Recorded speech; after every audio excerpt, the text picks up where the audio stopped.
Happy Saturday. It is May 17th, 2025, and you are listening to Morning Meeting. I'm Ashley Baker in sunny bucolic London. I'm Michael Haney in New York City. And we are two of your editors at Airmail who are here to transport you away from the distressing news of the day into our alternative reality. But first, it's been a messy moment in Turkey as the Ukrainian and Russian delegations arrived for peace talks. Putin, however, didn't manage to make it, neither did Trump, and the delegations arrived in different cities. Meanwhile, Trump has spent the week flitting around the Middle East in Air Force One, which has been theatrically accompanied by fighter jets. There's so much more where that came from, but as usual, Airmail is the antidote to all of this drama. It sure is. You know, first, you might be excused if you think that the real drama in the UK right now is between King Charles and Prince Harry, who seeks to be reunited with his family. No, as Stu Heritage reports, there is another prodigal son and another ambitious wife battling estrangement from a powerful family. We're talking about the House of Beckham, David Beckham, and Stu Heritage has all the details of the fight that feels like we might be witnessing the Beckham version of Megxit. Then, Elena Clavarino will join us from Italy with her report on a scandal that has shocked the country, specifically how the handsome son of the family that owned the glamorous Bauer Hotel in Venice was running a sham gynecological practice and filming women for porn. And finally, it's May, which means another class of college graduates is about to be discharged into the job market. But as Jen Mao reports, a growing number of Gen Z college grads are dumping jobs on Wall Street and opting instead for grueling blue-collar work such as becoming butchers. Jen is going to explain why. So Ashley, where would you like to begin today? Michael, I think we need to get Jeanne on here to talk to us about the latest and greatest with Gen Z. She is an associate editor here at Airmail, and we are delighted to have her. Welcome, Jeanne. Thank you. Thanks for having me. So, Jeanne, as a parent, your story both enlightened me and also kind of terrified me this week. You have explored the phenomenon of people with extremely expensive educations going back and working the jobs that perhaps their grandparents did. They are butchers. They are pursuing work with their hands. They are going to places like Vassar, Middlebury, and GW. What exactly is going on? Well, I graduated from college 2 years ago, and I went to Vassar, and I noticed that it was very common for people to go work on farms and in like manual labor jobs. And I didn't really think it was that strange. And then when I graduated and started talking to adults about it or people at work, they were like, what? That's very surprising. And I realized that maybe this is something to explore. Okay, so I'd like to think that this is because people are fed up with corporate America and they see the system as being irrevocably broken. But what is it really? I mean, yeah, that's definitely part of it. I think that students are feeling very disillusioned with what used to be seen as a successful career track. Yeah, I think that they realize that they want to make a difference in some capacity, and that doing it in corporate settings wasn't bringing them as much as they wanted to. And that working with their hands, a lot of the time in environmental contexts, brought them much more fulfillment than being in a lab or working in an office. And also, I think a huge part of it is the moral aspect, where making a lot of money wasn't, in these circles at least, is no longer really seen as a measure of success. It's kind of a greedy way to add to capitalism. And so what they're really trying to do, I think, is find ways to work and find fulfillment outside of the typical Ivy League corporate, route that they're expected to follow. So, Jeanne, I mean, it sort of begs the question, though, a lot of these professions that they're going into, they're not known for paying particularly well, right? You used to justify the expense of this Ivy League education by saying, okay, well, I'm going to go into banking or law or some other really lucrative field, tech, I suppose. And then it would all make sense. But in many cases, these salaries are paying less than the cost of a year of tuition at these universities. And there are very few opportunities to make it rain, so to speak. So, I mean, are these Nepo babies that are relying on parental largesse, or do they really not care about money? Well, it's not that they don't care about money, because the people that I interviewed are not Nepo babies. I know a few people who are, and they're in these circles sort of looked down upon, because what happens with, let's say, the Nepo baby kids a lot of the time is that they have this sort of romantic idea of what it's like to work on a farm. And then, they do it for a year and then they decide, okay, this is really hard and I don't want to do it anymore. And I'm just going to go work for my dad's company or a company that looks like what my parents did. But the students that I interviewed, first of all, don't come from very wealthy backgrounds and have a lot of student debt. They're not students who are not thinking about money, but they decide that they're going to deal with it and they don't need to ever make a lot of money. It's just really not what they're thinking about. They have the stress of that, like the debt and the fact that life is going to be harder. But I think that like the fulfillment that they get from the jobs and just the idea that they're showing themselves to the world, working really hard in these types of jobs, and also are not contributing to what they see as, the toxic capitalist system brings them more than a big salary. I mean, but Jean, I'm sorry to keep hammering it on this, but did you talk to anyone who's been doing one of these jobs for a long period of time? Because like Michael and I, we worked our manual labor moments, right? Ish, back in the day, Michael, right? We called those like college jobs, like that's what you would do to make enough money to like, pay for your tab at the bar on Saturday night. Like those were jobs we were like very eager to get out of, right? I mean, I worked at Banana Republic. Michael, what did you do? I was a cook in the cafeteria. Okay, there we go. All right, you've got two chuggy old people here, and we're like, we're struggling to understand. To me, it's all just part of that trend of like romanticizing like trad wife life and living on a farm, but like, talk to me in 5 years. Like, how's that going for you? When you're struggling to pay for your own children's private school education. Well, I interviewed a butcher who I doubt will want her kids to go to private school, first of all. And it's kind of like a forever lifestyle kind of decision. Like, I don't think it's people who aren't making a lot of money, but want the lifestyle of somebody who is. I think they're like moving to South Carolina or, working in the middle of nowhere in Oregon, or, a lot of them have lives that work for where they're living. But like, to be fair, I only interviewed students who were a couple years out of college because I wanted to explore like the new trend aspect of it. But one of the people that I interviewed graduated like 3 or 4 years ago, and he's still doing this. He's still working on a farm. And this is something I didn't really touch upon in the piece, but he's working at this farm. Well, he's on a pause right now for family issues, but was working and hopes to return to a farm called Sky High Farms, which is in the Hudson Valley outside of New York. And basically, it's sort of like a haven for what I'm talking about, this place. It's like all post-grad students who are all very like left-leaning, who all dress sort of similarly in the like Carhartt kind of aesthetic. And they're all working on this sort of like trendy farm, I guess. And it's not that the work itself is trendy, but it's that like they're all very like-minded and they all hope to continue working in this like regenerative agriculture thing. The other thing I'll say is in their minds, they're like sort of working in the privileged part of manual labor. They're not working on, let's say, Banana Republic. They're working on regenerative agricultural projects.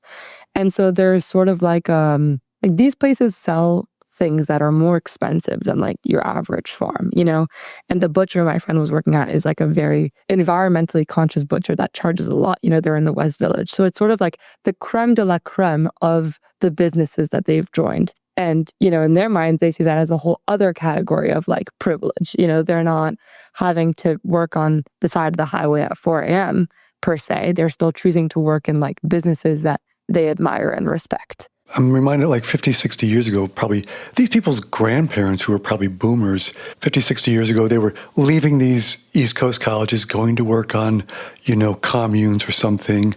And then that was in the late 60s, early 70s. And, checking in with them 10 years later, they were all on Wall Street, working for the go-go Reagan boom years on Wall Street, becoming mini Gordon Geckos. So, in some ways, I feel like we've seen a little of this cycle before, which is disillusioned, checking out, giving up on capitalism. But, even like Steve Jobs, studied calligraphy and then all of a sudden, like, I'm going to be working with starting a computer. So I do think, I guess it's, some of this could be seen as transitional. And then you sort of like, I'd be great to check in with them in 5-10 years too. Yeah, I mean, I will definitely be checking in because they very much said that they hope to keep going because the only way to sort of prove to the people around them that they're serious about this is if they do it for a long time and don't just stop after 2 years. But something that interested me was like, at least in my mind at Vassar, I thought that what this would mostly look like is people becoming artists, right? Like doing things that are sort of seen, at least in New York, LA type scenes as like cool, going into art and like maybe having parent money to like support yourself and trying to reject capitalism in that way. But at Vassar and like in all of my social circles, being in the alt world is now like just as bad almost, because it's become like such a, again, like big money capitalism business. Going to be a assistant at David Zwirner is now like sort of similar to like going into consulting. It's the new, rejection of society. We're actually speechless here. I don't know. They just like really had thought of everything. Another huge point was that I was like, oh, you're working in these trendy farms. Do you think you're in these like very, privileged circles with other privileged people and not working in farms with people who have to work in farms, like in other parts of the country? All of them said the same thing. Like, I will bet you that in my day-to-day, I deal with more types of people with different worldviews on these farms than people working like in these like big business jobs in New York. Like, they really felt like they were more in touch with what's really going on in society. Michael, we've got it all wrong, okay? It's not too late for us. We can start making cheese. Michael and Ashley's triple cream special rind, fully washed, right? What do you think? I would do honey instead, but whatever. All right, Meghan Markle, like, you're going to get your flock of bees out of the back. Man. I mean, wow. Okay.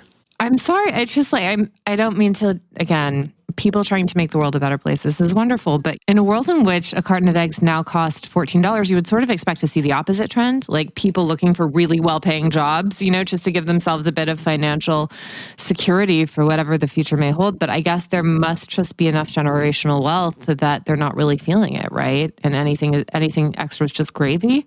I mean, okay, here's the other part of this. You guys should start looking up like sexy butcher and like sexy goldsmith, because this is also very much like an aesthetic thing, right? As I wrote in my article, my friend, the only person I know is the butcher, like personally, and she's a butch lesbian. It is like really great for her brand to be a butcher. That's like the coolest thing she could do in her world. But she's not alone. Like, there is a lot of like sexy, cool versions of people doing these blue collar jobs like all over the internet. And it's, I think, pretty funny. But most of them are not like, don't have rich parents. I think it's just like your identity has become so important that like it's just much cooler to be a sexy goldsmith than it is to be, a sexy tech salesman. I think you've just given Mike White another idea for the 4th season subplot of The White Lotus. So we appreciate it on his behalf. I'm glad. And we'll see what they do. I'm as curious as you are. Hey, worst case scenarios, we get a good steak out of the whole thing. True. Tune in for the sexy goldsmith. Michael and I know what we're going to be for Halloween. Thanks, Sean. Thank you so much. Okay, Michael, I'm so sorry. Like, I need a glass of wine and some Stu Heritage in my life, okay? Stu is here to explain, 1, who Brooklyn Beckham actually is, 2, why we should care, and 3, he provides us with the tabloid story that we need to get through the week. Welcome, Stu. He's a writer at large at Airmail and the author of Bald, How I Learned to Stop Hating Having No Hair, and you can too. Welcome, Stu. Hi. Now, Stu, the Beckham family is just coming off of this blockbuster Netflix documentary. Victoria's beauty line is experiencing stratospheric success. But as you report this week, all is not well in the house of Beckham. What's going on? No, it seems like they might be having their own version of Megxit.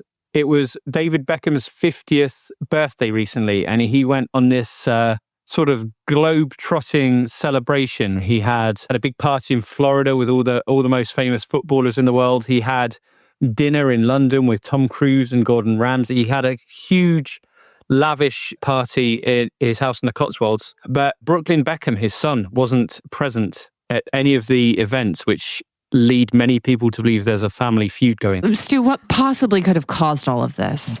It's hard to say. Based on all the tabloids have gone, I mean, it's a frenzy. It's a feeding frenzy like I haven't seen for years and years. It's fantastic in a way and horrible in others.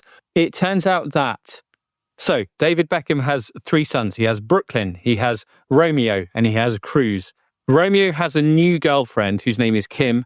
Possibly she used to be involved with Brooklyn, and that might have caused problems with Brooklyn's now wife, Nicola Peltz. I hope that helps. Okay, so what do we know about Nicola Peltz, aside from the fact that she is the daughter of a billionaire and they had a very fancy wedding?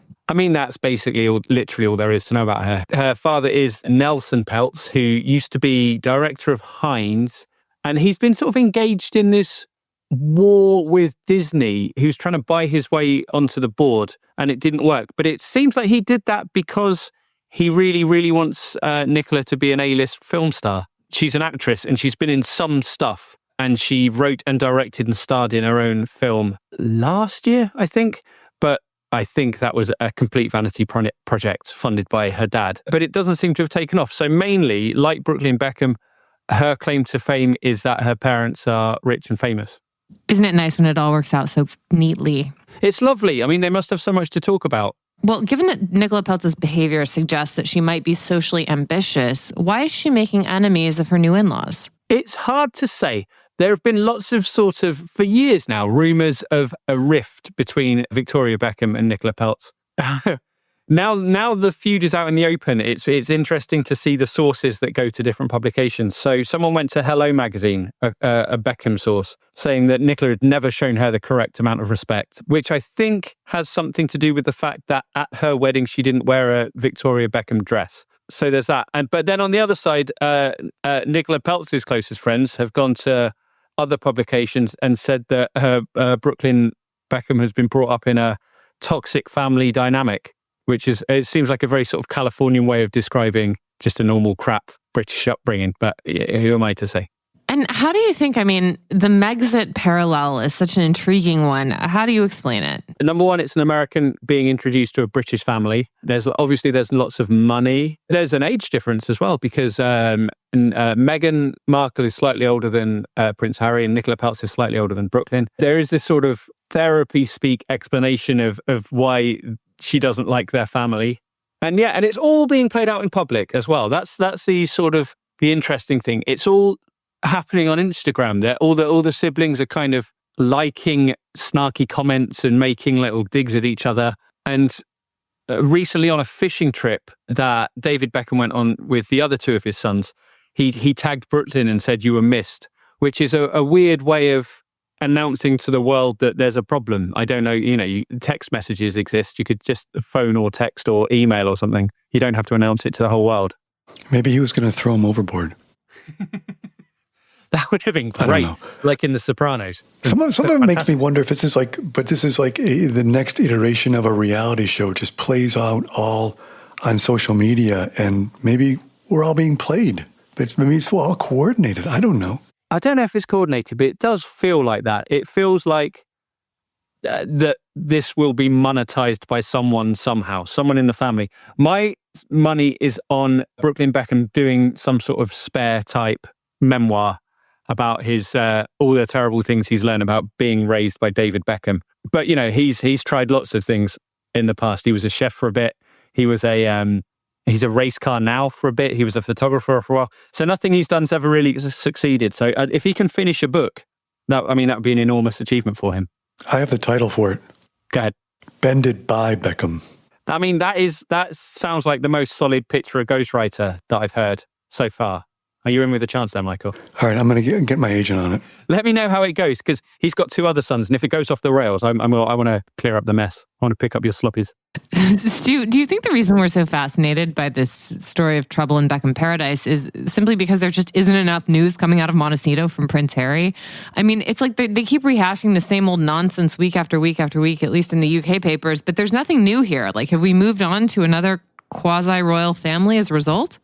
I guess so. There is something vaguely royal about the Beckhams. They've been famous for 30 years now, so they're a proper institution. But I hope that isn't the case, because if once they've done the Beckhams and they've got bored of those, where do you go next? What's the next tier down from David Beckham? We can find someone, I'm sure, if we think hard enough. That's the spirit. Well, Stu, thank you so much for making sense of the Beckhams for us. And honestly, this story is just the break that Michael and I have needed in the news this week. It's nice to live in a world where this is considered important, isn't it? It really brings us down to earth. Stu Heritage, once again, you are magic. We'll see you soon. Thanks a lot. Our colleague Elena Clavarino, who is a senior editor at Airmail, has a fascinating and horrifying story out of Italy. It concerns the son of a hotelier in Venice who is now under investigation for some pretty serious crimes. Welcome, Elena. Hi, good morning. So, Elena, your story begins with a 24-year-old actress showing up for what she thought was a job in Milan. And this whole thing just gave me Harvey Weinstein vibes. Tell us about this bizarre occurrence. So basically, two men, one called Antonio Cirla and the other called Alessandro Possati, set up like a fake gynecological studio. And they were recruiting girls to shoot like educational/promotional videos. And when the women actually arrived, they asked them to strip naked and filmed themselves and then disseminated these videos to porn websites and on groups on Telegram. Okay, how long had this been going on by the time that this woman came forward? The first emails date back to 2016, so 9 years. I mean, and did this look like a legitimate operation for the women that were responding to these advertisements? I mean, because the whole thing sounds so suspicious, even just the way that you describe it. I mean, yeah, it did look legitimate. I imagine when they arrived, they rented a studio in the city center. Antonio Cirla was playing the gynecologist while Possati was playing the cameraman. And Cirla had been a radiologist and a surgeon at a hospital in Como for years, so I'm sure he knew how to behave. There were appointment emails and, email exchanges between the women and these men where they pretended to be women. So I think they thought they were walking into a much safer situation with female doctors. So when this woman walked in last June and she was asked to strip naked and undergo these exams, she was kind of gripped with a terror that things weren't quite right. And she was, she complied because she was terrified that if she didn't, they would do something even worse to her. How did you find out about all of this? I was at dinner with a Venetian friend, and Alessandro Possati, the man who was playing the cameraman, he's kind of in the Venetian circle, let's say. His mother's family for 3 generations owned the Hotel Bauer, which, is a very ritzy 5-star hotel that's reopening later this year. They sold it in 2019. Yeah, we reported on the drama around the renovation of the Hotel Bauer not long ago. So when I saw your story come through, I was thinking it would be about that. But no, in fact, it's sort of the next act of this once legendary Venetian family, right? So, after the family sold it in 2019, what do we know about what they started doing after that? I believe the mother was working in a winery and the son had a film production company called Illumina. And he also had like a curatorial / exhibition space / project called Zuecca Projects. He, for example, co-organized the Biennale Pavilion for Togo last year and some pavilions before that. So he's pretty plugged into the art scene. And with Illumina too, he collaborated with Hilton Hotels, Vogue, with Art Tribune. So he's plugged into both, the art and fashion worlds, as well as obviously his family being involved in the hospitality sector. So it's safe to say that this pornographic enterprise, so to speak, was done on the side of all of those other legitimate businesses? Yeah, so starting 2016, they started putting out these ads and recruiting these women. And, they spoke to a total of 135 women. For now, the police know for sure that 6 of them actually underwent these procedures that were then filmed. But they expect that there are many more that will come out. So is he currently arrested and charged? Whether is he? What's the status of this right now? So right now, they appeared in front of a judge earlier this month, him and Cirla, and they're both under house arrest. And he's under house arrest in his house in the Grand Canal, where Angelina Jolie stayed actually when they filmed The Tourist. So can't be that bad. So Elena, how has this news been received by his compatriots in Venice? I mean, what is everyone in town saying? I mean, my friends actually said that they weren't that surprised, that he's always been odd. And I said, in what way? And they just said there's just always something off about him. But of course, they didn't expect something like this. I don't think you can expect something like this. And what do we know about the doctor who was collaborating with him on this? Just that he was working in Como and he's retired. He's 71 now. And it's unclear how they met. I don't know how they would know each other because Bussati was 30 years younger. So is it safe to say that, I mean, this really only would have been revealed because there's one whistleblower who flagged all of this to the press and the authorities? Yeah, so it was the woman that my story begins with, the 24-year-old actress. She went to the police 2 days after her encounter with them. And then obviously other victims were unearthed. But yeah, I expect that there will be more because a few of the email chains with these 135 women kind of abruptly stop. So investigators think that maybe they started communicating via other channels and he actually met up with a lot more women than they think.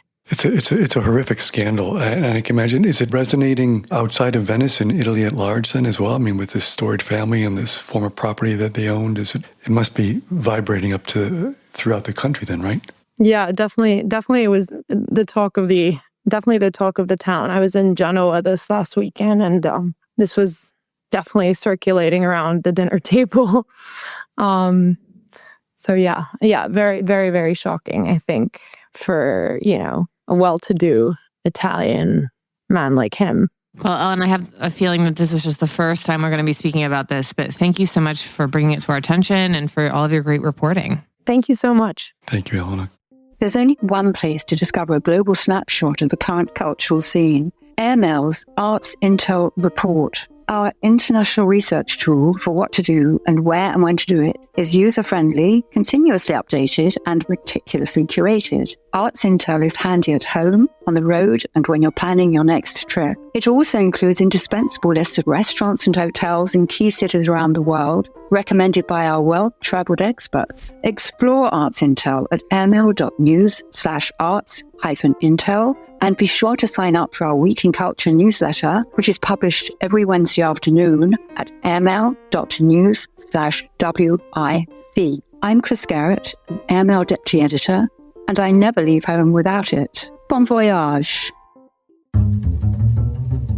Well, it is the weekend. We wish you all a wonderful one. But first, Michael, I know you have something you can recommend to us culturally speaking. I do, and it's here in New York City, there's like lots of stuff coming down the road with big summer movies. But if you live in New York and you know the Film Forum, and Ashley, I know you do, one of your favorite places, they've got a great 2-week festival going on that celebrates, wait for it, the centenary of one of the great actors, Jack Lemmon. As Billy Wilder once said, happiness is working with Jack Lemmon, and they've got a great lineup of some of his best films, from Some Like It Hot to The Odd Couple to Irma la Douce, China Syndrome, The Apartment. And what's even better is they've got a whole lineup of people sort of like introducing them and doing talks afterwards. They've got Bob Odenkirk, who's currently on Broadway with Glengarry Glen Ross, setting up The Apartment. They've got Chris Lemmon, who's Jack's son, coming in to give a tribute to his father, as well as his daughter-in-law. So it's got some great movies, many of your favorites. The Odd Couple, as I said, The Apartment, It Should Happen to You, Some Like It Hot, The Fortune Cookie. It just goes on and on. Missing. So it's a 2 weeks here, ending on May 29th down at the Film Forum. Ashley, come on in for it. We can do a double feature and have a little dinner afterwards. You had me at Film Forum. I know. There you go. And you, my dear, what do you have for us? Unfortunately, I can't quite get there to get some of that popcorn. They have the best popcorn in New York. It's that like delicious sea salt and so good. Anyway, I have been watching The Studio on Apple TV. It's just been giving me reason to live. Are you watching this? Yes, I am. And? Like it a lot. I mean, why is this? There are a lot of, I feel like I needed to rewatch Chinatown. Like, there are quite a few inside jokes for true Hollywood obsessive. But, even if you don't catch all the references, I think it still works. This is about a newly minted studio boss who's played by Seth Rogen. And guess what? It's a love letter to Hollywood, which is the type of show that Hollywood loves. But it's really funny, and the pacing is great, and there's an incredible cast. Ike Barinholtz plays his deputy, and I think Catherine Hahn is so fantastic as a marketing person at the studio and trying to sell these movies and figure it out. Anyway, there's some great characters in it. It's just an awful lot of fun. Yeah, I want more of Catherine Hahn's character. Find myself longing for her more and more. She needs her own spinoff. She needs her own Better Call Saul. Yeah, and you just you live for seeing what they're going to dress her in every episode. Oh, I know. I really want to do a story on the costume designer of that show, don't you think? Yeah, as well as Seth Rogen's wardrobe collection, which is he's wearing great custom-made suits. I love that we're talking about this because I was telling my husband, I'm like, you need to start dressing more like Seth Rogen, like earth tones, knit polos, like a chocolate brown linen suit. I was feeling all of it. I know it's very on trend, very summer 2025, but I'm here for it. Well, we're here for you. All right, next time you see Michael and I, we're going to be working out in the farm in our custom Brunello Cucinelli linen suits. None of this makes sense, but that's why we love it. We wish you all a wonderful weekend. Thank you for joining us and indulging our absurdities. Michael, will you please read us out?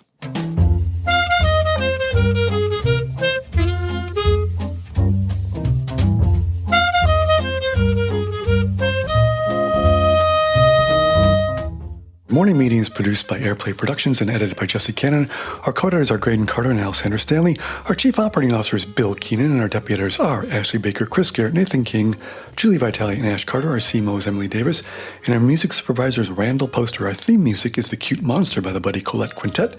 A new edition of Airmail is published every Saturday, so please subscribe and enjoy all of our stories on airmail.news, which we update every day. You can also find us on Twitter and Instagram and Airmail Weekly. We will be back here next Saturday with another edition of Morning Meeting, but in the meantime, be sure to subscribe at Spotify or Apple Music. But most of all, thank you again for joining us.